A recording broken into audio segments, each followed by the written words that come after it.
As new parents, we hold ourselves to impossibly high standards. We settle for second or third best when we buy a house or a car, and when it comes to choosing a spouse, ninth best will often do. And yet, for some reason, we throw this time-tested principle out the window when we have a baby. We try to be perfect parents and raise the perfect baby, even if that means taking care of the baby all the time. In reality, trying to raise a perfect baby is futile because behavior-wise, babies are pretty craptastic. Howling, vomiting, kind of hard to shoot for perfection when you're doing applying things like these around the clock. Despite all the media hype about babies, they're loud, dumb, and grimy to the touch. Just one rung on the evolutionary ladder above a common marmoset.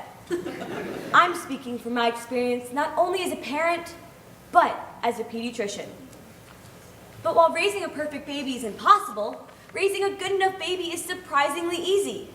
That's the message of my new book, The Good Enough Baby, Settling for Little Miss Adequate.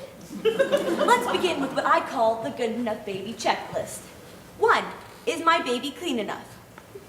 Conventional wisdom says that a baby should be clean enough to eat off of. That's absurd unless you actually intend to eat off your baby, which I don't recommend. Babies tend to writhe spasmodically and shoot geysers of half-digested food from their mouths, making them a less than ideal dining surface. There are many misconceptions about babies and baths. The old saying, "Don't throw the baby out with the bathwater," implies that the baby is something amazing that you'd want to keep, that the bathwater is something disgusting that you're right to throw out. Well, who made the bathwater disgusting? That's right, the baby. The bathwater was probably drinkable before the baby, caked with remains of meals, and worse, polluted it. A better, less contradictory saying would be, don't give your baby a bath. It's easy to keep your baby clean enough without actually bathing her. Let's say you've been invited to a house party. En route, quickly run your baby through a lawn sprinkler, then let her dry in the sun.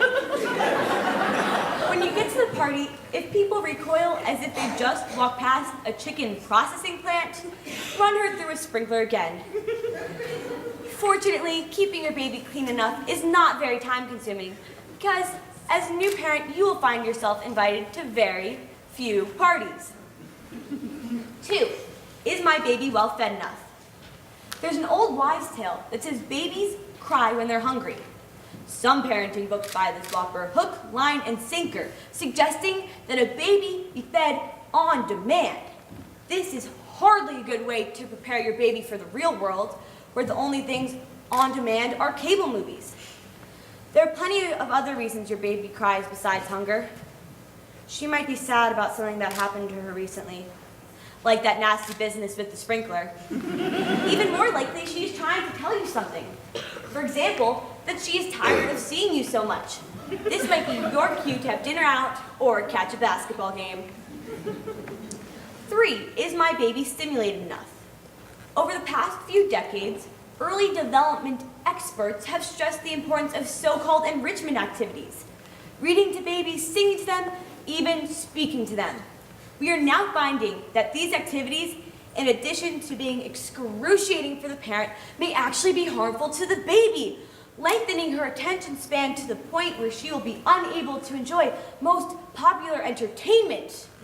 Fortunately, there is a simple way to reverse this damage using a system I call FIT. Facebook, iPhone, TV. By exposing your baby to these 3 things for as many hours as possible, you'll ensure that she'll be well equipped for a lifetime of pointless multitasking. Quick test, put your hands in front of your eyes and play peekaboo with your baby.